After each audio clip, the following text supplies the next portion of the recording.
Alright guys, we're back for another Dokkan battle video here. So we just got LR Paikon. LR Paikuhan. He drops, and during the 10th anniversary, alright, they expanded, where we went a lot of different LRs. They did 6 summonable LRs. Now, there's been a lot of kind of like back and forth and talking about that, blah, blah, blah, blah, blah, with like animation quality, quality of characters, stuff like that. But Dokkan with the 6 LRs and then the amount of content, the non-stop content that's come out.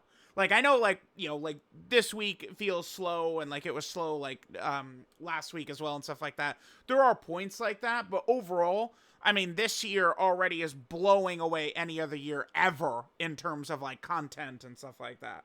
But what they did was, we had a couple of characters, like EGL Super Saiyan 4 Goku, LR Tech Vegito, EGL LR Gogeta, who, like, LRs always have had an 18 key super and a 12 key super. But, like, Transformed Tech Vegito, Transformed EGL Gogeta only had 1 super. Golden Grid Ape Super Saiyan 4 Goku only had 1 super. And it's kind of like, it made sense. I had no problem with it, considering all the other animations and how good, like, a lot of this stuff looked. I thought it was fine. Now, another mechanic that exists, which I think allows them to kind of skirt around kind of a similar concept, is, of course, I mean, essentially the costume change mechanic. Now, I've seen some discussion and some talking about this lately. So I wanted to just kind of like go through the characters that are costume change, characters that would have technically been a costume change character had Dokkan not kind of like evolved it smartly, right? So Paikon is essentially just a costume change character, right? Like, he literally just takes like his outfit off, and you could tell because, like, here's his 12 key super attack animation. This is just him, kind of like in his normal form before he enters into serious mode, right? Paikon right here. So there's that. Now let's go ahead and take a look at his transform state. So here, of course, is Paikon's, serious mode, and we see that his 12 key animation, it is exactly the same, right? Now, again, this doesn't really bother me so much, because his 18 key does look very good, right? Which is kind of like the big thing with Paikon. Really, it's his biggest moment, I guess, kind of in the series is this, the Thunder Flash, and Dokkan didn't actually have that in-game yet. So this is obviously, I was pumped for this one to be in-game, so that's cool. And it does a lot of damage, so that's obviously pretty nice right there. If we jump over to, let me actually just jump in-game quickly. So here, of course, is our boy LR Paikon, and we can see, he has a transformation button. That's what that is. What is it? A serious mode. And then he goes into transform Paikon. Now, the first type of character that originally came out that was kind of like designed in this fashion was actually Int LR Evolution Blue Vegeta. This is the very first one during the 6th anniversary. And for him, all of his animations, like his revive, they all have kind of like 2 different versions, right? Like the regular version and then the costume change version, because his costume change is triggered by using his active skill, the final explosion. And then after that, we kind of have like the costume change thing where he just kind of loses his armor, right? And then again, he has all of his same kind of like animations he does have. It's just now he doesn't have his armor. I think it's like it's a fun, nifty little thing. And let's just let the animation play out. Vegeta himself he looks very yellow, just without his armor in that animation, though. That's for damn sure. If we look at it, we could see the difference there. So he has the actual costume change button right here. That's not the transformation button. This is something different, right? And then it's just, he changes his costume.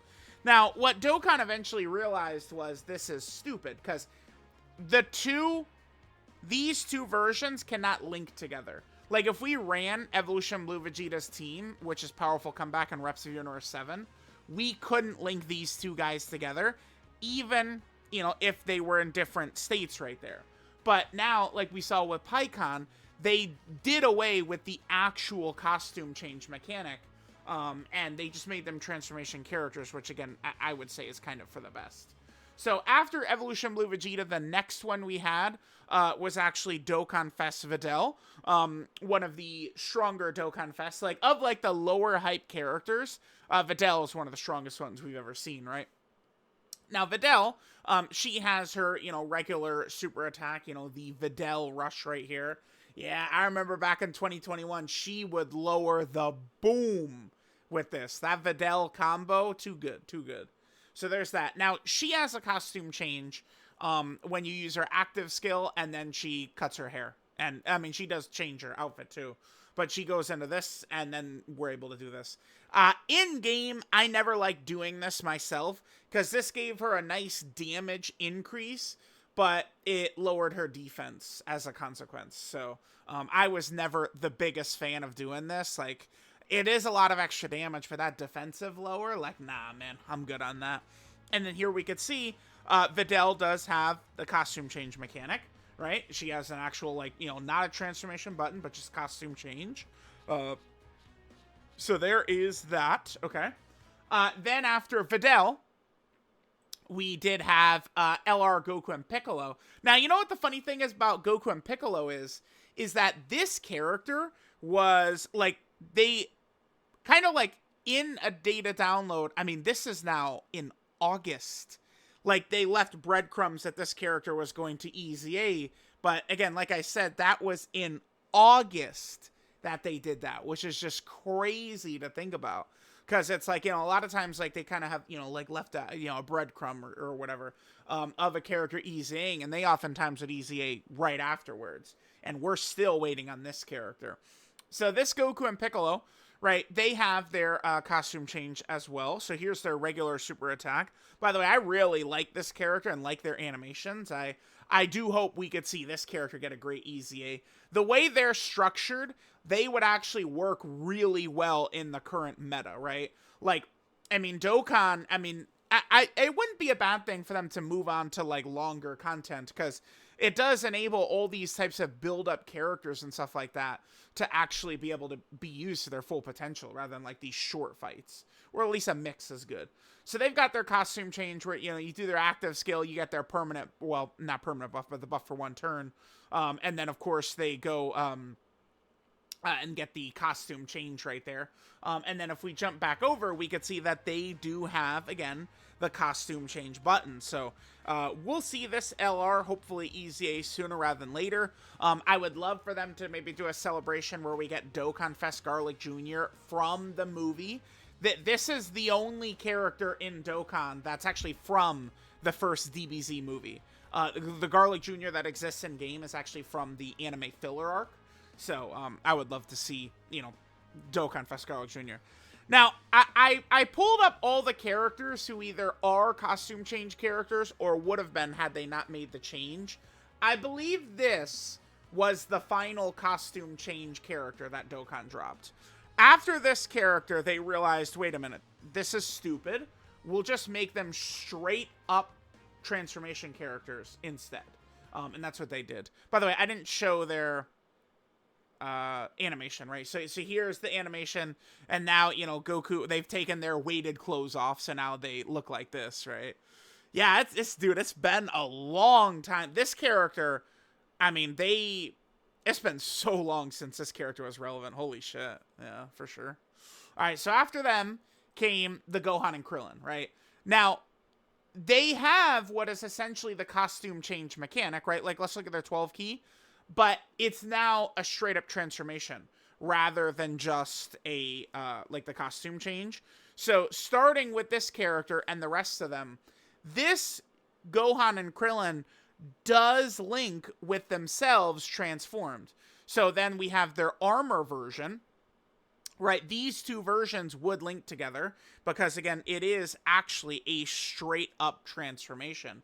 So there's their armor version. By the way, I'd love to see Armor Krillin maybe get, like, a nice banner unit. Like, if we should be going back to Namek at some point for, Final Form Frieza. Frieza, they could still do 50 LRs of Frieza from Namek.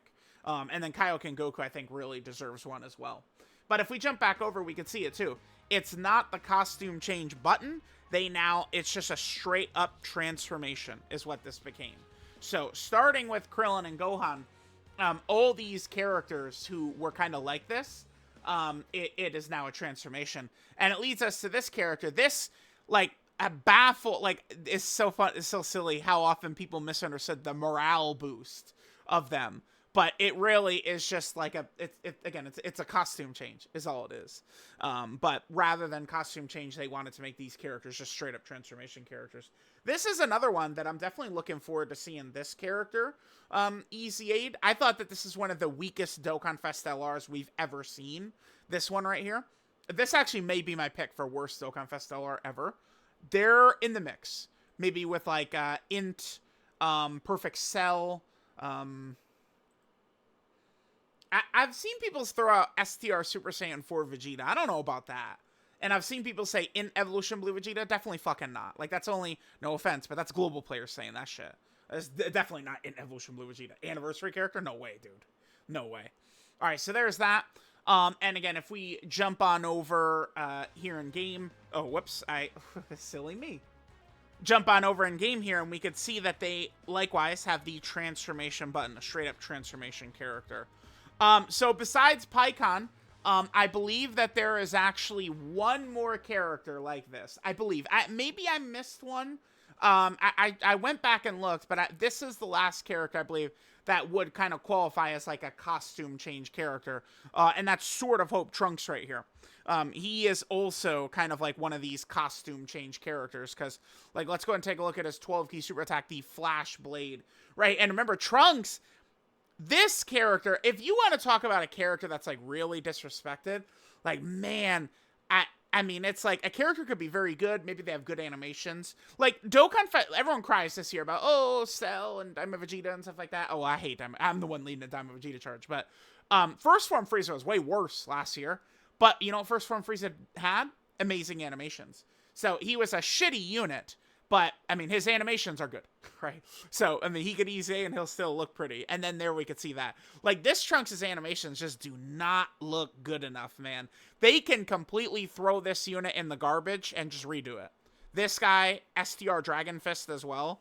Couple of characters at the end of 2023, they could just toss him right in the garbage bin, man. And then if we jump over here, again, he's a straight-up transformation character, even though that is kind of the costume change mechanic.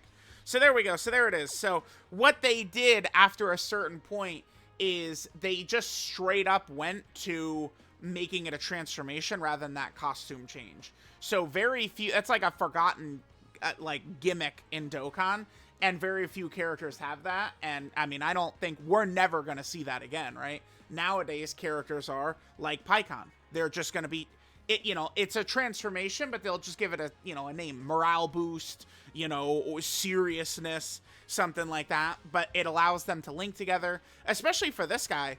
Pikkon is still really good in base. He doesn't lose stuff that makes you like, oh, we need to transform, otherwise he sucks ass. He's not like that. So we could run his team, and we could run this guy as a floater, and then the transform Pikkon on one turn, have him, you know, 7 out of 7 links and work really well together. So it's good that they did this, right? So there we go. Just wanted to do a vid. I saw some confusion about this. People confused about which characters were transformation, which characters technically were kind of like costume change characters. So I just wanted to kind of like cover, I guess, like the history or whatever. It's going to be a little bit quiet over the next couple of days, and we're going to be closing in on a teaser or reveal for the Golden Week characters, maybe around the 22nd or the 21st or something like that, Monday or Tuesday. We might see a reveal of who the Golden Week characters are. So let me know what you guys think about the costume change mechanic, and I'll catch you guys next time.